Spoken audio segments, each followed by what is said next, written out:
எல்லோருக்கும் வணக்கம் நண்பர்களே. போராடித்தான் வெற்றி, போராட்டமே எங்கள் ஸ்டாக் மார்க்கெட் வாழ்க்கை அப்படின்ற மாதிரி இன்னைக்கு நம்மளுடைய நிஃப்டி 50 இண்டெக்ஸ் மிக அற்புதமாக நெகட்டிவ்லேருந்து கடைசியில் க்ளோசிங்கில் பார்க்கும்போது 41 பாயிண்ட்.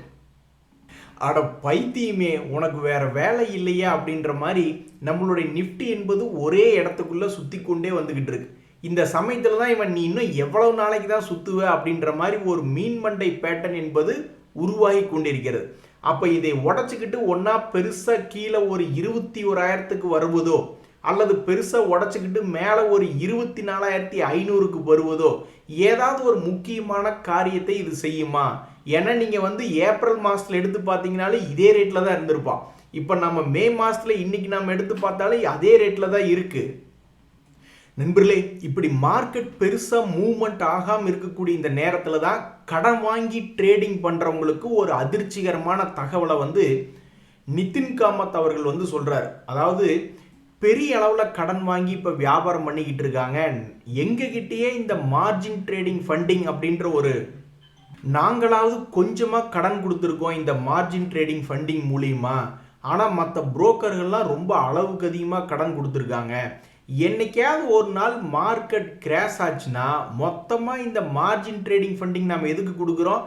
அதன் மூலியமாக வட்டி கிடைக்கும்னு சொல்லி நம்ம கொடுத்துக்கிட்டு இருக்கோம்.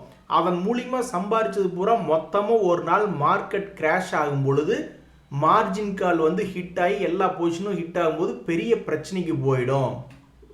ஆனால் உனக்கு என்னப்பா பிரச்சனை? நான் டீலராக வேலை பார்த்துருக்கேன். அப்போவே ரிஸ்க் மேனேஜ்மெண்ட் சிஸ்டம் எல்லாம் கொஞ்சம் லாஸ் ஆகிற மாதிரி இருந்தாலும் கிளைண்ட்டினுடைய பொசிஷனை கட் பண்ணி விட்டுருவாங்க. அது நாள் வரைக்கும் வட்டியும் வாங்கியிருப்பாங்க. அதுக்கப்புறம் மார்க்கெட் இறங்குற மாதிரி தெரிஞ்சதுன்னா ஃபஸ்ட்டு கிளைண்ட்டு பயப்பட மாட்டாங்க, புரோக்கர் பயந்து மொத்தமாக அந்த பொசிஷனே கட் பண்ணி விட்டுருவாப்புல. அதனால் எனக்கு புரோக்கர்களுக்கு இதில் ரிஸ்க் இருக்கிற மாதிரி தெரில. இந்த சமயத்தில் தான் இன்னொரு நண்பருமே கேட்டிருந்தார், ஏங்க இந்த மார்ஜின் ட்ரேடிங் ஃபெசிலிட்டி பற்றி சாதகம் என்ன பாதகம் என்ன அப்படின்ற மாதிரி கேட்டிருந்தாப்புல. அதாவது இந்த மார்ஜின் ட்ரேடிங் ஃபெசிலிட்டி பற்றி அதனுடைய சாதகம் என்ன பாதகம் என்னன்னு பார்த்தீங்கன்னா அது ஒரு டபுள் எட்ஜ்டு ஸ்வார்ட் மாதிரி.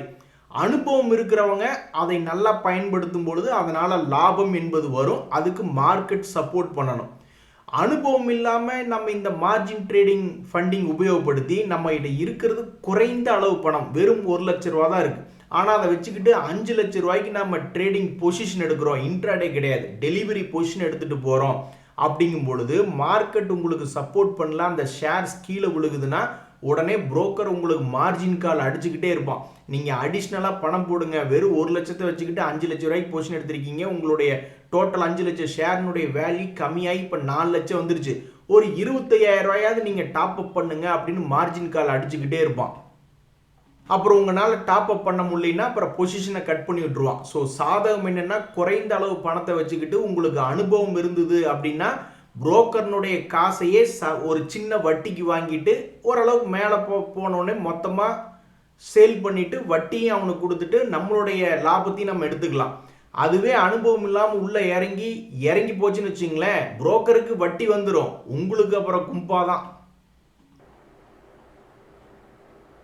இங்கே பார்த்தீங்களா, ஒரு நண்பர் கூட கேட்குறாரு, முதல்ல மனசில் என்ன நினச்சிருப்பாரு, அசோக் லைலாண்ட் ஷேர்லாம் ஏறிக்கிட்டு இருக்கான், தொடர்ந்து ஏறிக்கிட்டே போய்கிட்டு இருப்பான் அப்படின்ற மாதிரி அவருடைய அனுபவமாக இருக்கும்.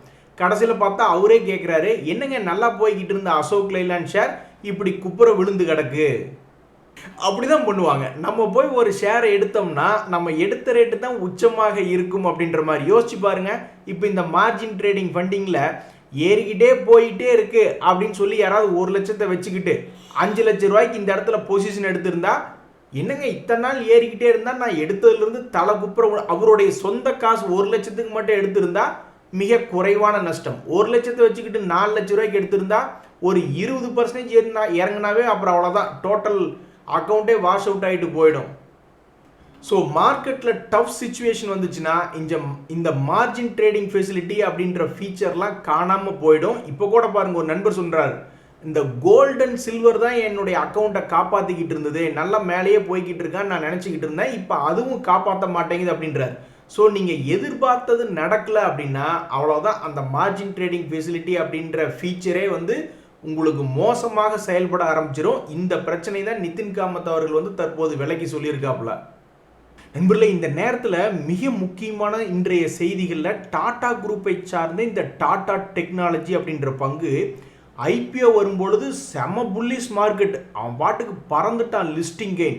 அதுக்கப்புறம் இறங்குறான் இன்னொரு 10 தடவை நான் சொல்கிறேன், திருப்பி சொல்கிறேன் பாருங்க, இறங்கிட்டே இருக்கான். அதுக்கப்புறம் தவம் இருந்து வந்த விஷயம் அப்படின்ற மாதிரி இப்போதான் 200 days மூவிங் ஆவரேஜ் அப்படின்றத இந்த டாடா டெக்னாலஜி அப்படின்ற ஷேர் தாண்டி இருக்கு. அந்த அழகை உங்க கண்ணால பாருங்க அப்படின்ற மாதிரி சத்திய சோதனையாக லிஸ்ட் ஆனதிலிருந்து இறங்கிய டாடா குரூப் ஷேர் அப்படின்ற ஒரு பெருமையை, மோசமான பெருமையை வச்சுட்டு இருந்ததை இந்த டாடா டெக்னாலஜிஸ் அப்படின்ற ஷேர். ஸோ சமீபத்தில் 200 days மூவிங் ஆவரேஜை தாண்டி 2 நாளாக இருக்கு. இந்த சந்தோஷம் தொடர்ந்து வருமா, இது எத்தனை நாட்களுக்கு தொடரும் அப்படின்ற மாதிரி இந்த ஷேர், அதாவது இந்த ஷேரை வந்து விடாப்படியே எத்தனையோ பேர் இன்னும் வச்சுட்டு வந்துட்டு இருக்காங்க. எது ஐபிஓவில் கிடைச்ச ஷேர் கிடையாது. ஐபிஓ முடிஞ்சு மார்க்கெட்டுக்குள்ளே வந்து 1300 ரூபாய்க்கு என்ட்ரானவங்க இன்னும் எத்தனையோ பேர் விடாப்படியாக வச்சுக்கிட்டு இருந்தாங்க. ஏதாவது ஒரு நல்ல செய்தியாவது வராதா அப்படின்ட்டு. தற்போது 200 days மூவிங் ஆவரேஜுக்கு மேலே தாண்டியது அவங்களுக்கு ஒரு சின்ன மகிழ்ச்சியாக இருக்குது. உடனே இந்த மகிழ்ச்சியை நான் கேன்சல் பண்ணுறேன் அப்படின்ற மாதிரி மறுபடியும் எங்கேயாவது தொப்புக்கடின்னு கீழே விழுந்துற போது. ஸோ இந்த டாடா டெக் ஷேர் ஹோல்டர்ஸ் எதிர்பார்க்கறது இந்த ஷேரில் மொமெண்டம் என்பது வர வேண்டும். நண்பர்களே, அடுத்த ஷேரினுடைய தகவல் என்னன்னா, இந்த டியூப் இன்வெஸ்ட்மெண்ட்ஸ் அப்படின்ற ஒரு ஷேர். இது வந்து டிவிடெண்ட் ஈல்டு 0.12% கொடுத்துட்டு இருக்கு. மிக முக்கியமாக இதுக்கு பின்னாடி யார் இருக்கா அப்படின்னு பார்த்தீங்கன்னா, முருகப்பா குரூப் இருக்கு. ஸோ முருகப்பா குரூப்புக்கு பின்னாடி இருக்கக்கூடிய இந்த டியூப் இன்வெஸ்ட்மெண்ட்ஸ் ஆஃப் இந்தியா அப்படின்ற ஷேர் வந்து டிஃப்ரெண்ட் செக்டரில் இருக்காங்க. இவங்களுடைய 3 மிக முக்கியமான ப்ராடக்ட்ஸ் எந்த பக்கம் இருக்குது அப்படின்னு பார்த்தீங்கன்னா, என்ஜினியரிங்கில் இருக்குது, மெட்டல்ஸில் இருக்குது, பைசைக்கிள்ஸ் அப்படின்ற மாதிரி ரொம்பவுமே டைவர்சிஃபைடு ப்ராடக்ட்ஸ் அப்படின்ற இருக்கக்கூடிய செக்டரில் இருக்குது. இப்படி இருக்கிற இந்த கம்பெனிக்கு கடன் என்பது இப்போதைக்கு கிடையாது. ஆனால் என்ன ஒரு பிரச்சனைனா, இவங்க ஒரு ஷேருக்கு எவ்வளவு சம்பாரிச்சு தர்றாங்களோ அதை விட அதிகமான விலையில் வந்து இந்த ஸ்டாக் மார்க்கெட்டில் இது ட்ரேட் ஆகிட்டு இருக்கு. ஸ்டாக் பிலாம் பார்த்தீங்கன்னா 87 இருக்குது. ஏன்னா பின்னாடி முருகப்பா குரூப் இருக்குது அப்படின்ற ஒரு விஷயம் ஒன்று. ஆனால் இண்டஸ்ட்ரி பிஏ 26 இருக்குது. இந்த மாதிரி ரொம்பவுமே அதிகமான ஒரு வேல்யூவேஷனில் ட்ரேட் ஆகும் பொழுது தான் ஷேர் மார்க்கெட்டில் அது ஏதாவது ஒரு கட்டத்தில் போட்டு தள்ளிடுறாங்க. அப்படி கீழே இறங்கிய ஷேர் தான் இந்த டியூப் இன்வெஸ்ட்மெண்ட்ஸ் ஆஃப் இந்தியா அப்படின்ற ஷேர். இப்படி இருக்கக்கூடிய நிலைமையில தான் இந்த டியூப் இன்வெஸ்ட்மெண்ட்ஸ் ஆஃப் இந்தியா அப்படின்றது 6215 கோடி அப்படின்னு சேல்ஸ் இம்ப்ரூவ்மெண்ட் பண்ணி காமிச்சிட்டாங்க. எப்படின்னு டபுள் பண்ணியிருக்காங்க பாருங்க. 2023 இருந்த ஷேர்ஸை 2024 3 வருஷத்துல சேல்ஸை டபுள் பண்ணியிருக்காங்க. நம்மள யாருக்காவது 3 வருஷத்துக்கு முன்னாடி இருந்த சேலரி இப்போ அப்படியே டபுள் ஆயிருதா? ஆனால் இந்த ஷேரில் அந்த மாதிரி நடந்திருக்கு. ஸோ தற்போது இந்த ஷேர் செஞ்சிருக்கக்கூடிய சாதனை என்ன அப்படின்னு பார்த்தீங்கன்னா, கீழே இறங்கினதெல்லாம் இறங்கிட்டான். பட் 2025 ஒரு முறை சம்பாரிச்சு கொடுத்துட்டு மறுபடியும் இந்த 2026 அதே ரேட் வந்து மறுபடியும் சம்பாரிச்சு கொடுத்துருச்சு. அப்போ இனி இந்த வருஷத்தில் உங்கள் வேலை முடிஞ்சுதா? அப்போ இன்னொரு ரவுண்டு, ஏன்னா பல பங்குகள் 2-3 ரவுண்டு போயிட்டு வந்துட்டான். இங்கே பார்த்தீங்களா, டைட்டன் அப்படின்ற ஷேர், அவன் பார்த்தீங்களா எத்தனை ரவுண்டு போயிட்டு வந்திருக்கான். இந்த 2026 ஒரு முறை கீழே விழுந்து எந்திரிச்சு வந்துட்டான், மறுபடியும் ஒரு முறை கீழே விழுந்து எந்திரிச்சு வந்துட்டான், மறுபடியும் ஒரு முறை கீழே விழுந்திருக்கான். இனி அடுத்தது என்ன பண்ண போறான்னு தெரியல. இப்படி இருக்கக்கூடிய நேரத்தில் இந்த மார்ச் குவார்டர்லி ரிசல்ட்ஸில் இந்த Q4 ரிசல்ட் சீசனில் ஓரளவுக்கு சேல்ஸை இம்ப்ரூவ் பண்ணி காமிச்ச ஷேர்களுடைய லிஸ்ட்டில் இந்த டியூப் இன்வெஸ்ட்மெண்ட்ஸ் ஆஃப் இந்தியா அப்படின்ற ஷேர் வந்திருக்கு. அதுதான் இந்த ஷேரில் இருக்கக்கூடிய செய்தி. நண்பர்களே, மார்க்கெட்டில் இன்னொரு மிக முக்கியமான நியூஸ் என்னன்னா, ஏற்கனவே இன்பமாய் இருக்குதையா அப்படின்ட்டு இந்த அப்பல்லோ ஹாஸ்பிட்டல் ஷேர் வச்சிருக்கிறவங்கலாம் தங்களுடைய பழைய ஹையை பார்த்துட்டு ஒரே சந்தோஷ பூரிப்பில் உட்காந்துக்கிட்டு இருக்காங்க. ஸ்மார்ட் மணி கான்செப்டுக்காரங்களாம் நிறைய பேர் உள்ளே என்ட்ரு ஆகிட்டு மறுபடியும் ப்ராஃபிட்டை புக் பண்ணி உட்காந்துக்கிட்டு எப்படா நீ கீழே விழுவ அப்படின்னு பாயை விரித்து வச்சு உட்காந்துக்கிட்டு இருப்பாங்க. இந்த மாதிரி இருக்கக்கூடிய இன்பமான நேரத்திலே மறுபடியும் இன்பத்துக்கு மேலே இன்னொரு இன்பம், அதாவது டிவிடெண்ட் வந்து 10 ரூபாய் என்பது ஃபைனல் டிவிடெண்டாக அறிவிச்சிருக்காங்க. அதுக்குண்டான ரெக்கார்ட் டேட் என்பது 14 ஆகஸ்ட். சார் எங்கே போனீங்க, ரொம்ப நாளாக உங்களை பார்க்க முடியல, இந்த பல்லு விளக்கிற நியாயத்தை நாங்கள் இன்னும் பேசாமல் விட்டுட்டோமே அப்படின்ற மாதிரி இந்த கோல்கேட் பாம் ஆயில் யாரும் எதிர்பார்க்காத தருணத்திலே டபக்குன்னு 200 டேஸ் மூவிங் ஆவரேஜுக்கு மேலே வந்திருக்கு அப்படின்ற ஒரு செய்தி. அந்த டாடா டெக்னாலஜி ஷேர் மாதிரியே லாபம் செஞ்சு கொண்டு இருந்தாலும் தொடர்ந்து கீழேயே இருந்த ஷேர் அப்படின்றதுல இந்த கோல்கேட் பால்மோலிவ் அப்படின்றது ஒன்று. அவங்களுடைய லாபம் தற்போதைக்கு 324 கோடி அப்படின்னு டிசம்பர் குவார்டர்லி ரிசல்ட்ஸில் சொல்லியிருக்காங்க. இப்போ இந்த Q4 ரிசல்ட்டினுடைய தகவல் இன்னும் வரல.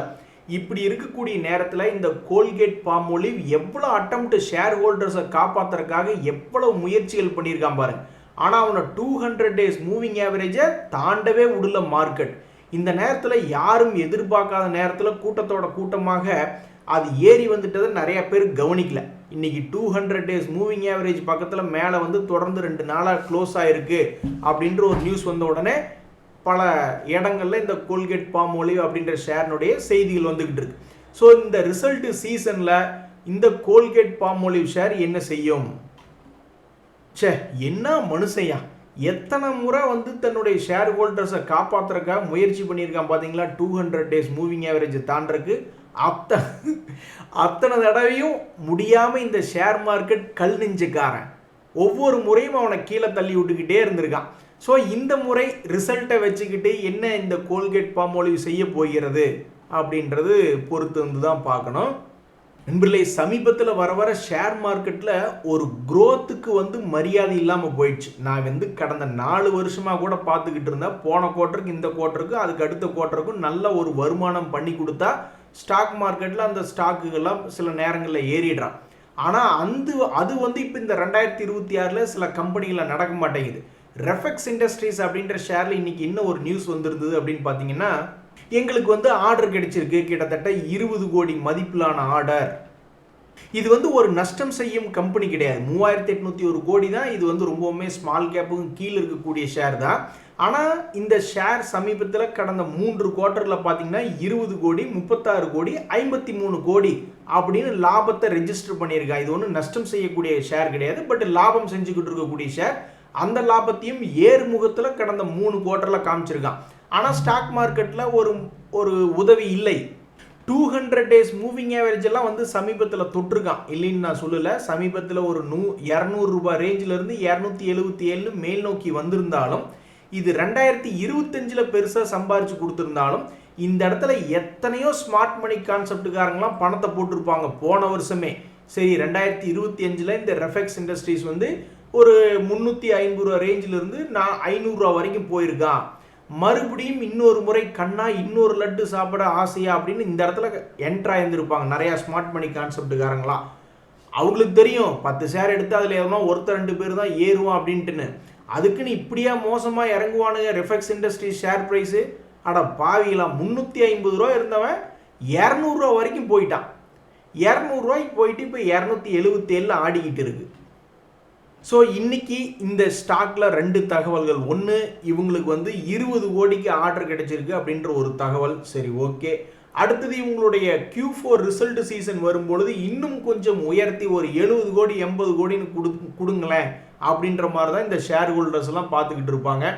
ஆல்மோஸ்ட் FIs 1.5% ஹோல்டு பண்ணிக்கிட்டு இருக்காங்க. நம்ம DIs வந்து வெறும் 0.14% தான் இந்த ரெஃபெக்ஸ் இண்டஸ்ட்ரீஸில் ஹோல்டு பண்ணிக்கிட்டு இருக்காங்க. ஸோ இந்த எல்லாமே பெரும்பாலும் ரீட்டைல் பப்ளிக் கிட்ட தான் 42% இருக்கு. ஸோ அப்போ பொதுமக்கள் தான் கண்டிப்பாக இதை எதிர்பார்த்து காத்துக்கிட்டு இருப்பாங்க. ஐயா, ஒரு நல்ல ரிசல்ட்டாக கொடுங்கயா அப்படின்ற மாதிரி எதிர்பார்த்து காத்துக்கிட்டு இருப்பாங்க. எது எப்படியோ இந்த ரெஃபெக்ஸ் இண்டஸ்ட்ரீஸ் அப்படின்ற ஷேரில் வந்து என்ன ஒரு செய்தினா, 200 டேஸ் மூவிங் ஆவரேஜ் பக்கத்தில் இருக்குது அப்படின்ற ஒரு செய்தி. அதே மாதிரி இந்த IRB அப்படின்ற ஷேர், அதுவும் சமீபத்தில் கீழே கிடந்த ஷேர் தான். ஒரு 20 ரூபா பக்கத்தில் சுற்றிக்கிட்டு இருந்தால் இப்போ 21 ரூபா அப்படின்னு ட்ரேட் ஆகிட்டு இருக்கு. இந்த ஷேருமே வளர்ச்சி என்பதை காமிச்சிருக்கு. இங்கே பார்த்தீங்களா, 141 கோடி, 211 கோடி, இப்போ 296 கோடின்னு ஏறுமுகத்தில் தான் கடந்த 3 குவார்ட்டர்களில் லாபம் கொடுத்துருக்கு. ஆனால் ஸ்டாக் மார்க்கெட்டில் இப்போ வரைக்கும் மரியாதை இருக்கா? இல்லை, ஒரு உதவி கிடைக்கவில்லை.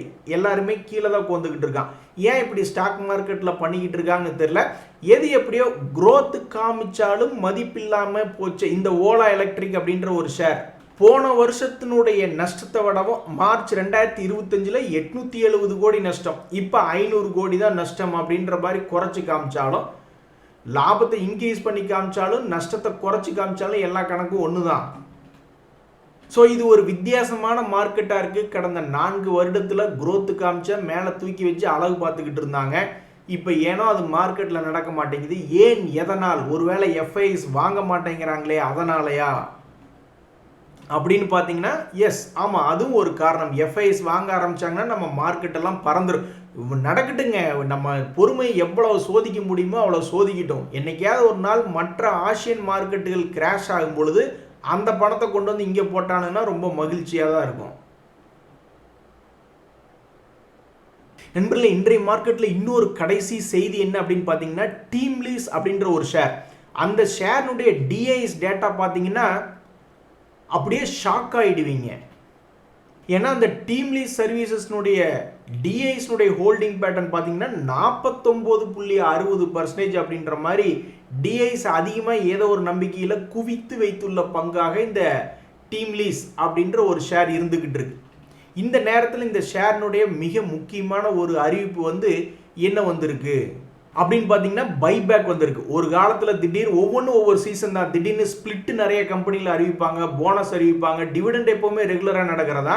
இப்போ இது பைபேக் சீசன் போல ஏகப்பட்ட ஷேர்களுடைய பைபேக் என்பது தொடர்ந்து அறிவிப்பு வந்த வண்ணமே இருக்கு. 1600 ரூபாய்க்கு நாங்கள் திருப்பி வாங்கிக்கிறோம் அப்படின்னு சொல்கிறாங்க. தற்போதைக்கு 1413 அப்படின்னு ரேட் போய்கிட்டு இருக்கு. ஆனால் எத்தனை கோடிக்கு திருப்பி வாங்க போகிறாங்க? மொத்தமாக ஒரு 238 கோடிக்குள்ளே நாங்கள் பைபேக் பண்ணிக்கிறோம், அவ்வளோதான் எங்கள் சக்தி, அவ்வளோதான் அலோகேட் பண்ணியிருக்கோம் அப்படின்றாங்க. ஸோ இந்த ஷேர் வச்சுருக்கிறவங்க எல்லாமே அப்ளை பண்ணுவாங்க. யாருக்கு கிடைக்குதோ கிடைக்கலையோ அப்படின்றது அடுத்தடுத்த ஈவெண்ட்டுகளில் தான் தெரிய வரும். நண்பர்களே, விரலுக்கேற்ற வீக்கம் வேணும் அப்படிம்பாங்க. ஸோ ஸ்டாக் மார்க்கெட்டுன்ட்டு இல்லை, நிறைய பிற தொழில்கள்லையும் பெருசாக வளர்ச்சி அடையணும்னு சொல்லிட்டு கடன் வாங்கி பண்ணுறவங்க இருக்காங்க. கடன் வாங்குறதுல ப்ளஸ் இருக்குது, மைனஸில் இருக்குது. நல்ல அனுபவசாலிகள் பிற தொழிலில் கடன் வாங்குறவன் ஜெயிச்சு வந்துடுறான். டபுளாக கம்பெனி டபுள் பண்ணிட்டு போகிறான். அதுவே ஏதோ ஒரு பிரச்சனையினால வாங்கின கடனை திருப்பி கொடுக்க முடியாமல் சொத்துக்களை விற்றவங்க பூரா இருக்காங்க. ஸோ இந்த மார்ஜின் ட்ரேடிங் ஃபெசிலிட்டி அப்படின்றது தான். உங்களுக்கு மார்க்கெட்டும் சப்போர்ட் பண்ணணும், உங்களுக்கு அனுபவம் இருந்ததுன்னா உங்களை மென்மேலும் புதிய ஷேர்களை வாங்கி விற்று லாபம் செய்கிற உதவி செய்யும். இல்லைன்னா மார்ஜின் கால் அடித்து போட்ட பணத்திலே கும்பா பாடி விட்டுரும். இதுதான் இந்த மார்ஜின் ட்ரேடிங் ஃபெசிலிட்டியினுடைய ப்ரோஸ் அண்ட் கான்ஸ். இன்றைய தகவல் அனைத்து உங்களுக்கு உதவியான எனக்கு மகிழ்ச்சி. ரொம்ப நன்றி, வணக்கம்.